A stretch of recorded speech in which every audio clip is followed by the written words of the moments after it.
Well, Happy New Year.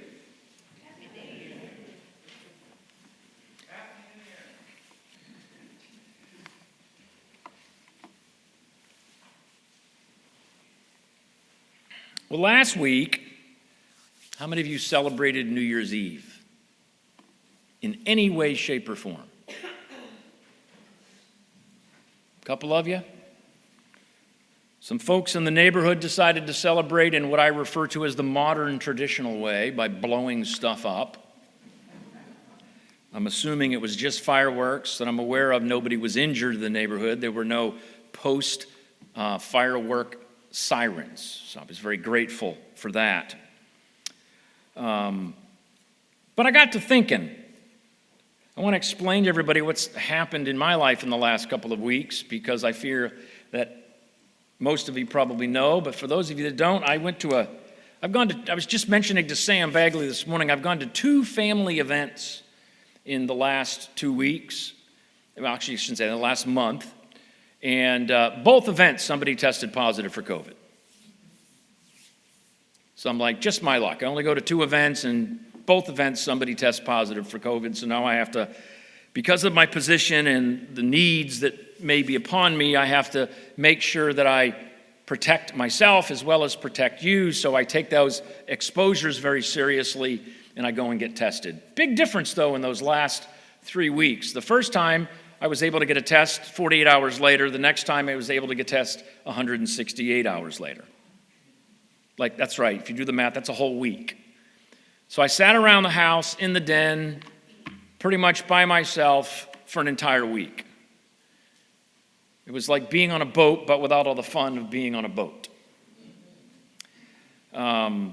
Eventually, the test scheduled on Wednesday, so I thank you, Jim, for stepping into the pulpit last week. Didn't you do a great job?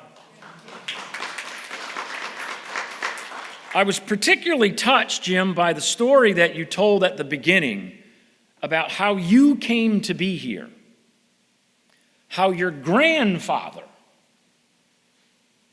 came to a vacation Bible school.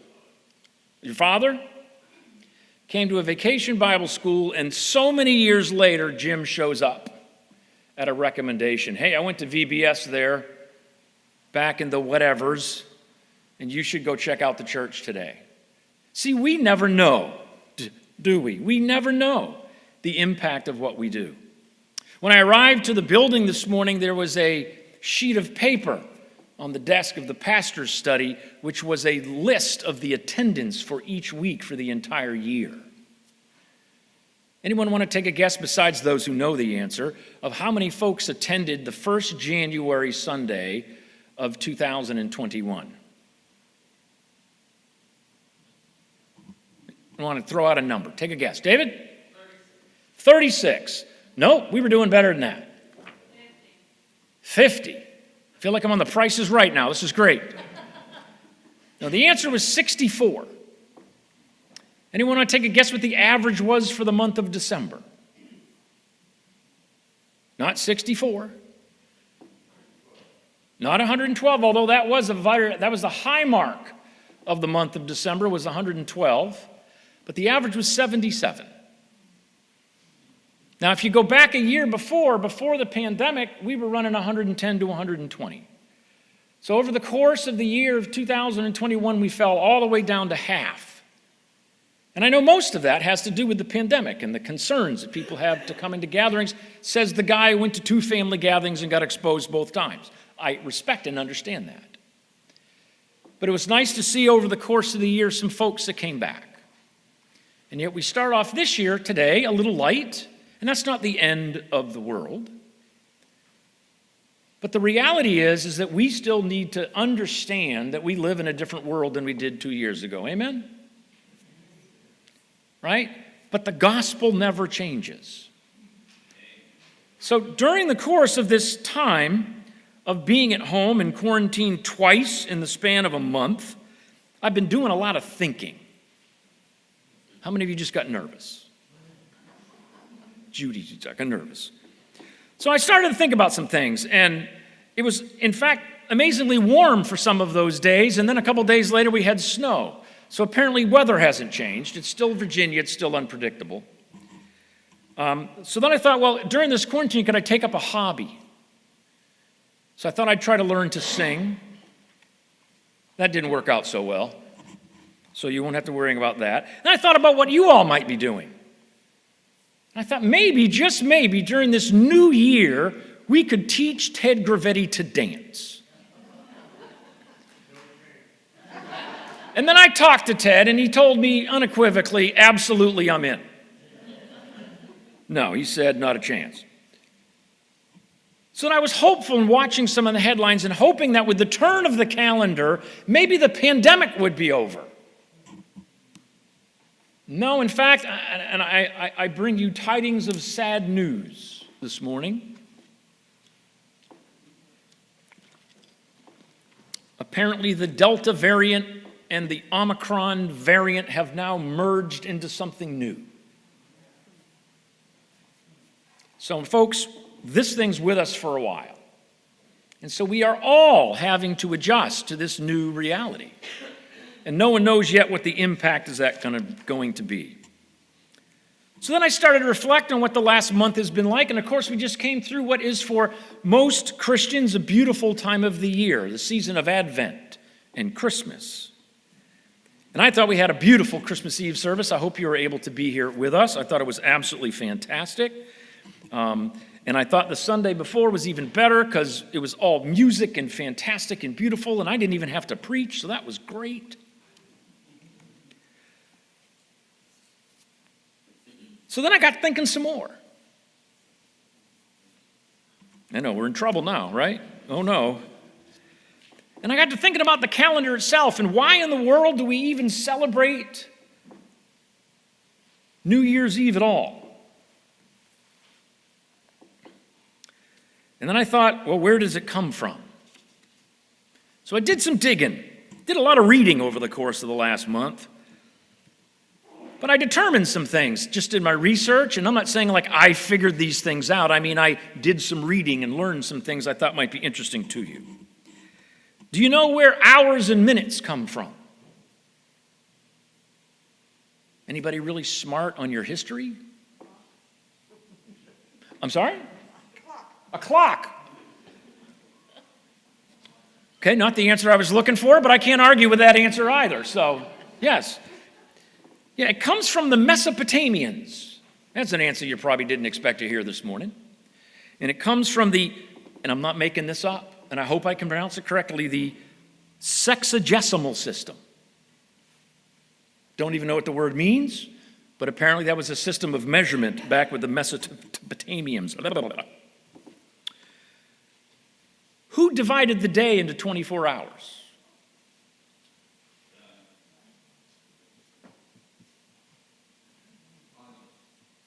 The Egyptians.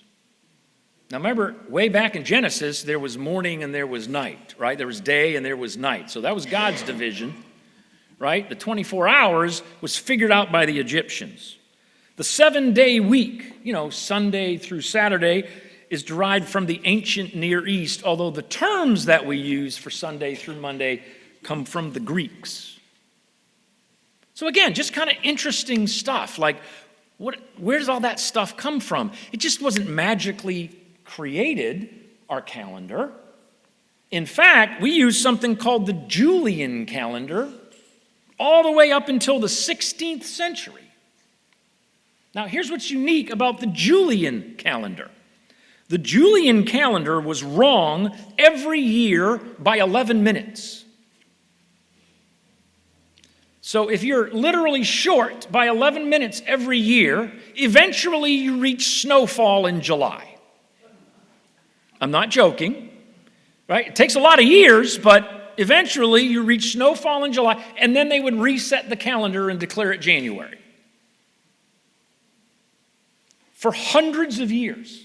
Now, of course, the Jews had their own calendar. We're talking about, quote unquote, the rest of the world.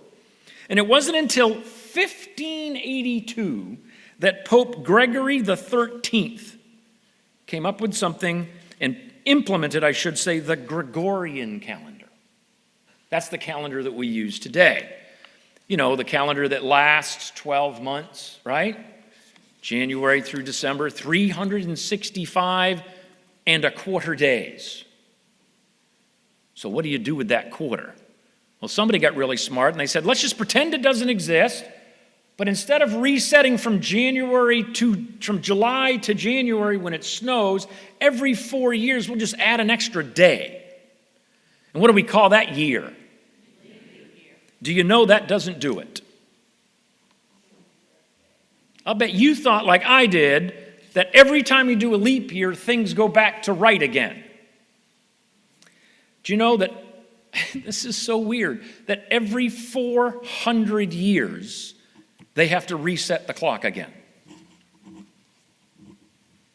Because it's off a little bit every year. In other words, we don't have a perfect calendar.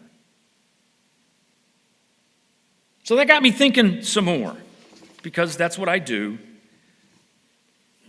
Oh, just by the way, to prove the last point, the year 1600 was a leap year, and of course the year 2000 was a leap year, but 2100, 2200, and 2300, none of them will be leap years. So we're still off by a little bit. Now we say that God's timing is perfect, and I find it interesting that us as humans just can't seem to figure it out. We're just off a little bit. So then I got to thinking about the church calendar. Because this is what happens to me when I sit around and I have a lot of time. I'm weird like that, Bob. I think. Sometimes I think about things that are helpful. Sometimes I think about things that are not. How many still spend time on a porch with a glass of lemonade in the summer and just think? Boy, that's a bygone activity.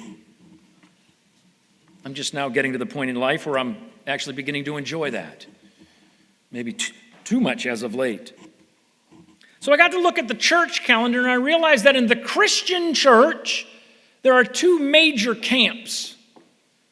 And no, I'm not talking Christians and Mormons. I'm talking about Eastern Orthodox and Western Orthodox. And do you know their church calendars are dramatically different? Did you know this? Yeah, neither did I until I studied it. Now, in the Eastern Orthodox tradition, they are so different that they don't celebrate Christmas like we do. Now, this is the Eastern Orthodox Christian Church. Okay, this is not some radical offshoot. This is a whole big part of the world. And they don't celebrate Christmas the way we do. In the Western church, when do we celebrate Christmas? Easy question. December 25th. All right, what takes place before Christmas? We just did it, right? The season of Advent, right? 4 weeks of celebration. We know about Advent. We've talked about Advent for the last month, basically. Hope, peace, joy, and love, and then finally on Christmas Eve, the Christ candle. The Eastern Orthodox Church does not celebrate Advent at all. The culmination of our Advent season is Christmas itself and our wonderful Christmas Eve service that we did. But you know, in the Eastern Orthodox Church,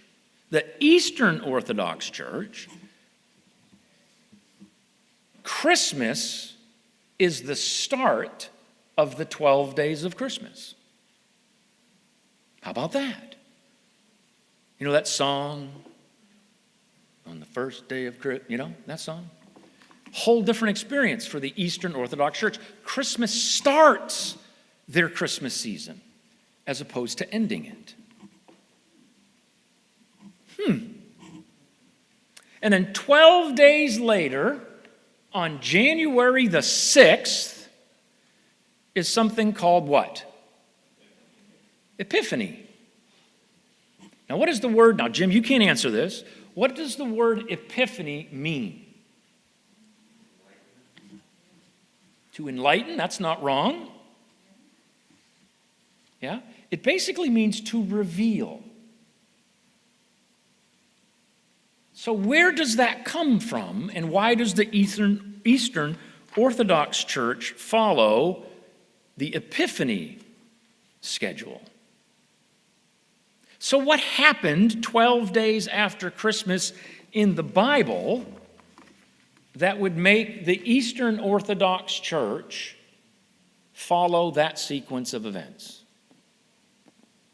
What happens 12 days after the birth of Christ that might have something to do with a revealing?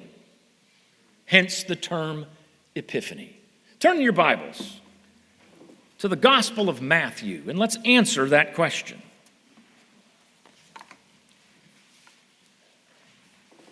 Matthew chapter 2.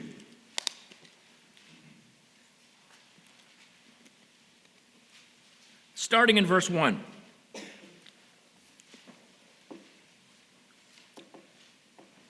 Now after Jesus was born in Bethlehem of Judea, in the days of Herod the king, behold, wise men from the east came to Jerusalem, saying, Where is he who has been born King of the Jews?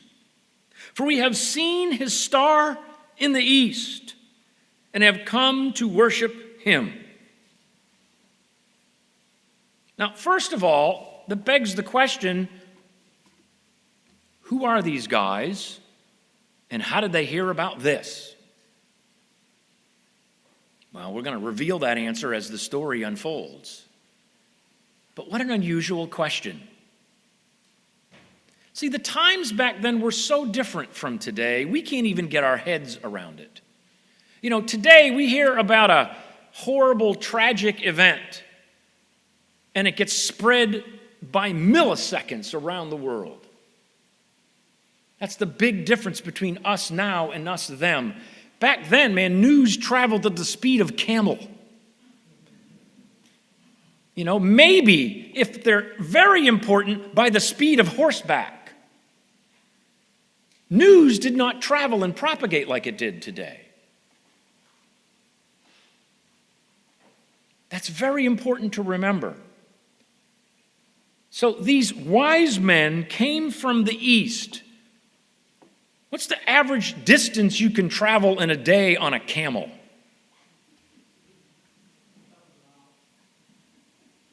How fast do you walk? 3 miles an hour maybe? I mean, at a good pace. Mary Poole's at 0.4, but still moving. Right? We typically don't walk very fast. Have you seen a camel with the people walking beside the camel? They're traveling human speed. Now, unless they're running, galloping, I don't know if it's called that in a camel or not. But even a horse is only 35, 40 miles an hour for a limited period of time. And that's how news traveled, was at the speed of camel. So when did these wise men from the east start moving towards Jerusalem? Let's see if we can discern something as we continue. Verse 3, when Herod the king heard that these men had come from the east, he was troubled, and all of Jerusalem with him. And when he had gathered all the chief priests and scribes of the people together, he inquired of them where the Christ was to be born. And so they, being the chief priests and the scribes, said to him, In Bethlehem of Judea. For thus it is written by the prophet, and it happens to be Micah chapter 5, verse 2, if you want to look that up yourself. But you, Bethlehem, in the land of Judah, are you not the least among the rulers of Judah? For out of you shall come a ruler who will shepherd my people Israel. And then Herod, when he had secretly called the wise men unto himself, determined from them what time the star had appeared. The star. The star had appeared. And so Herod sent the wise men to Bethlehem and said, Go and search carefully for the young child, and when you have found him, bring back word to me that I may come and worship him also.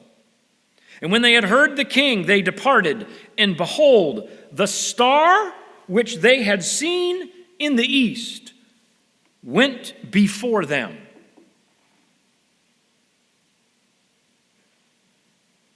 This is how we know they knew to come to Israel. Because a star had come before them in the east. And they traveled from the east at camel speed to Bethlehem. So put your thinking caps on. If they're traveling at best 20 miles a day, they don't define where the east is from, but it's not close, and it's not 12 days travel distance, I don't think. They started to travel by the star's direction long before Jesus was born in Bethlehem. God orchestrating events, calling the wise men by following a star moving west, long before Jesus himself was ever born, because they were moving at camel speed. Think about that. There's so many deep theological and practical questions like, how does a star move? We're going to find out here in a minute that the star stops over Bethlehem.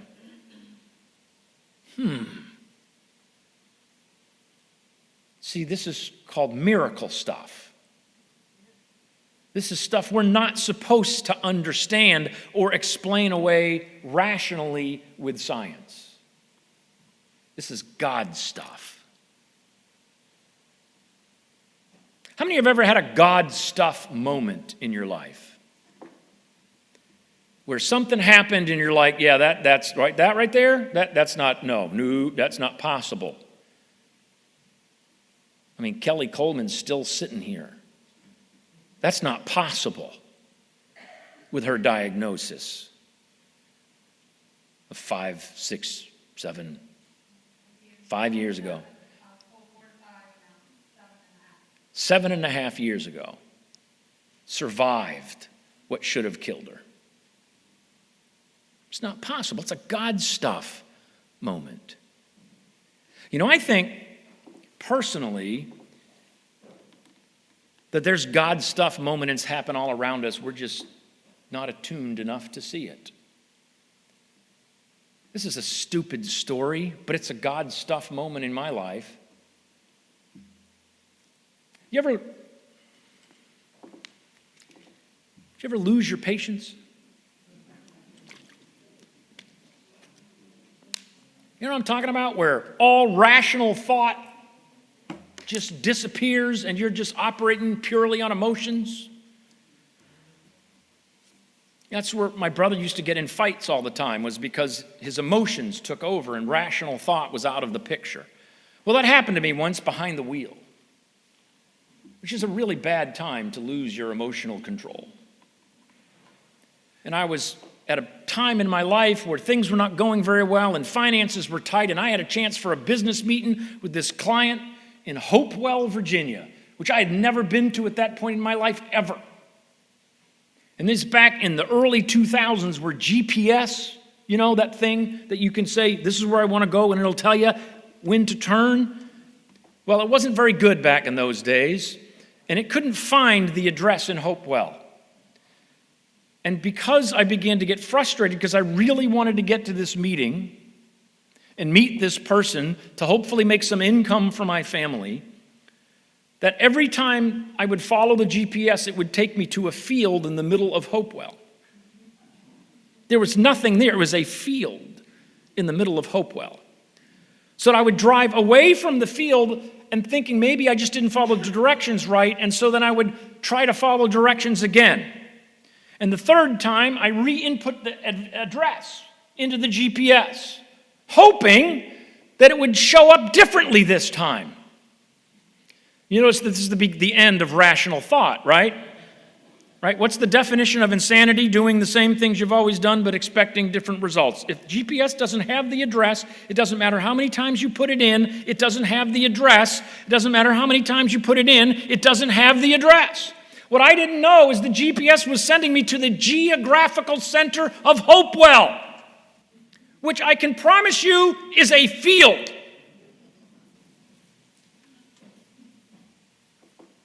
Well, it got so bad that I started to drive like an idiot that my wife has never seen drive. You ever been so bad, so mad that you speed up really, really fast, and then because there's a stoplight that's in your way, you slam on the brakes in order to stop? Well, I found out that day that if you do that enough times in a short period of time, your brakes really don't like it.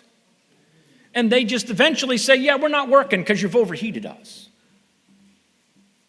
And so somewhere down in Hopewell, I learned later, because I arrived at the intersection several years later and I went, I recognize this place. It's right on Route 10, and I went through the intersection of Route 10 at 55 miles an hour with my foot on the brake all the way to the floor, and my car did not slow down. And the light was red in my direction and green in both others. And I went through that intersection trying to stop my car. And it didn't stop. It didn't even slow down. My brakes just went nana boo boo, I'm not working. And I eventually managed to get the car stopped, and I had a moment on the side of the road. Now that may be a weird God stuff moment, but that was a God moment because there was nobody coming. And I can tell you, standing here, looking you in the faces today, that was the last time in my life I ever let my emotions take over.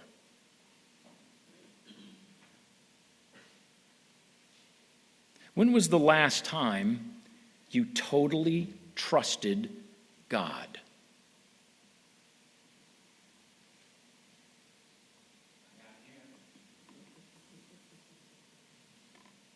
My wife and I skied down a mountain once in a Dodge Durango.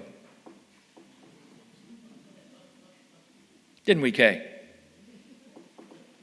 We came over the lip of that mountain in the middle of a snowstorm, and the Durango said, that's it, I'm done, I'm decided, I don't want to be a truck anymore, I want to be a mogul skier. And we somehow got down those winding, twisting roads.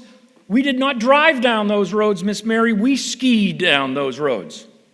Because I was brake and the car would slide towards the edge. I would take my foot off the brake. The tires would purchase just a little bit. They would speed up and I would drive to the other side of the road. I would step on the brakes and we would slide around the other corner. And I would take and we did. And the whole time Kay's going, Jesus help us, Jesus help us, Jesus help us. I'm really glad she was with us that day because I was too scared to even pray. God moments in your life where God makes himself known to you like a star rising in the east and guiding wise men. So these are clearly not idiots, given by the very title of their description. They're wise men. And yet they followed a star at the speed of a camel across the desert, following a star that's moving in the sky. It was a God thing. Now, did they understand everything they were doing? Do you understand it if you're following a star? I think not. I think you're operating on faith. So my question to you is, when was the last time you operated on faith?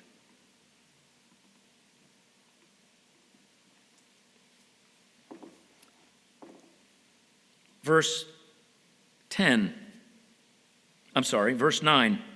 When they heard the king, they departed, and behold, the star which they had seen in the east went before them until it came and stood over where the young child was.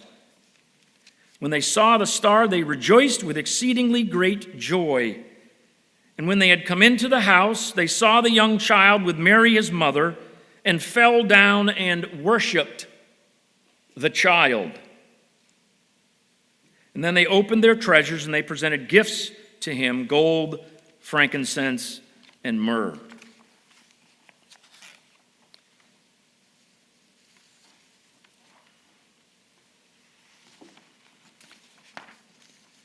Gold for prosperity, frankincense for sweetness and atmosphere, and myrrh as a preservative, symbolizing Jesus' ability to overcome even the worst of times.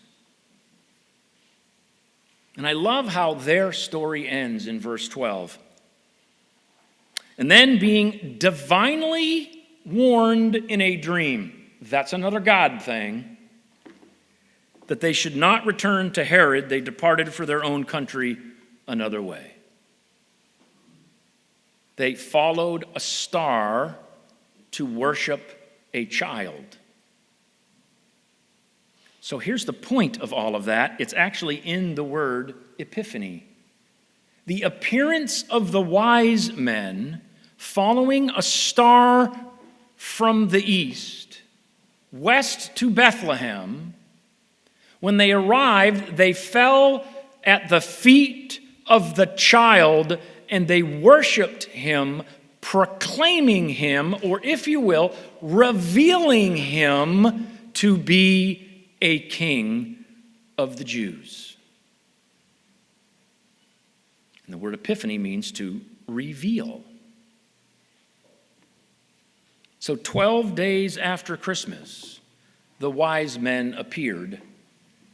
Now, in our modern lexicon, we often refer to these three individuals as the three kings. You know the song.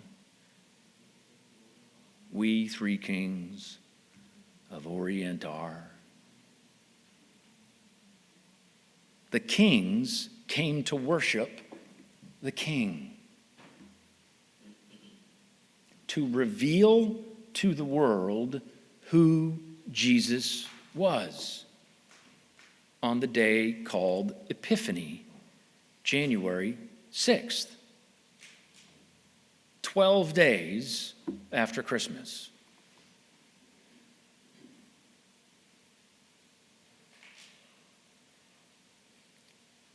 So why? Why? Why did all that happen?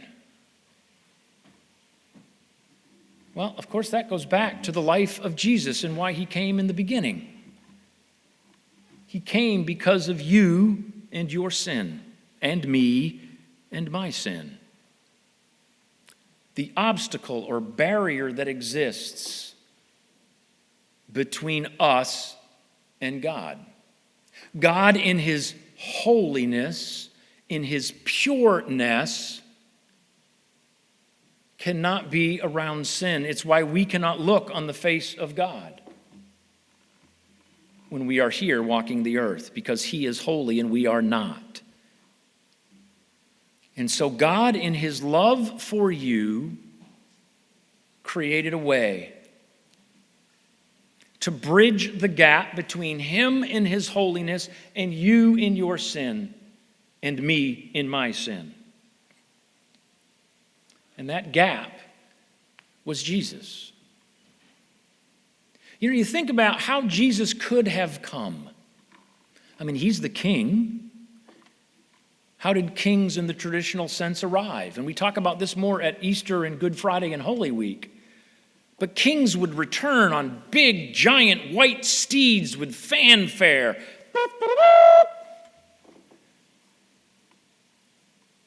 Jesus, we know later, arrives on a baby colt,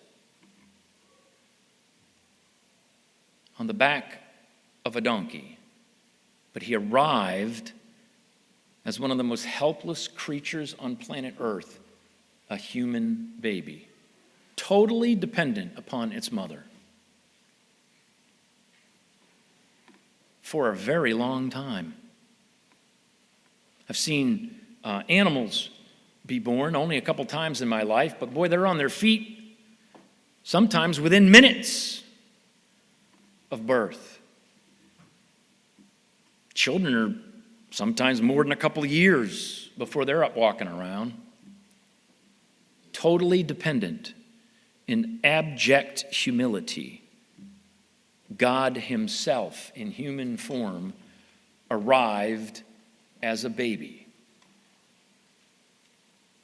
Lived a perfect life in order to show us it's possible.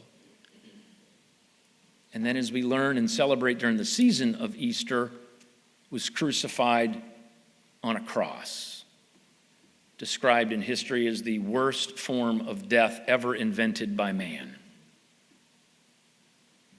And he did it for you. And he did it for me.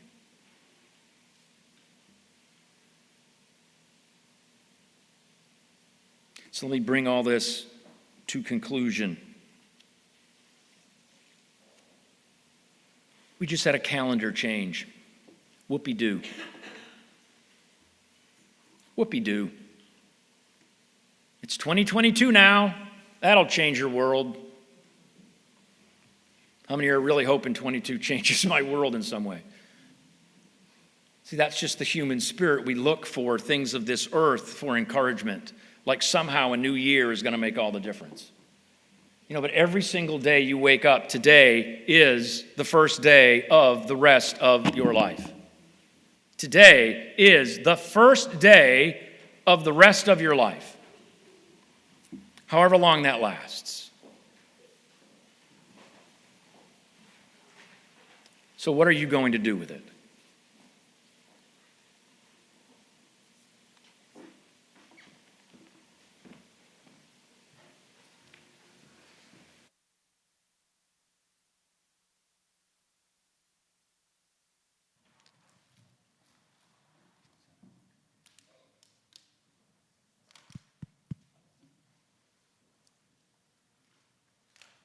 Today is the first day of the rest of your life. So what are you going to do with it? You're going to go sit in front of the television and fall asleep watching football? That's probably going to be me in about 2 hours. Maybe not.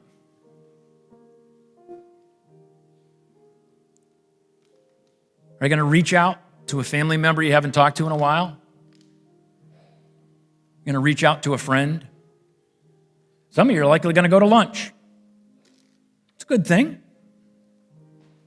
Some are going to go home. Some of you might write a card expressing your gratitude to somebody for something. Many of you at some point today will reflect on loved ones lost, on loved ones surgery. Maybe someone you know right now is dealing with COVID. We all know people that have lost in the last year, some due to COVID, some due to other causes. You've all had family that we've lost.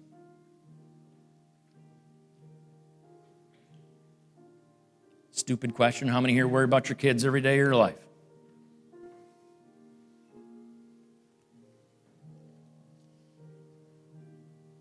What are you going to do with the day God has given you? Equally as important, but takes greater thinking. What are you going to do with the year God has given you?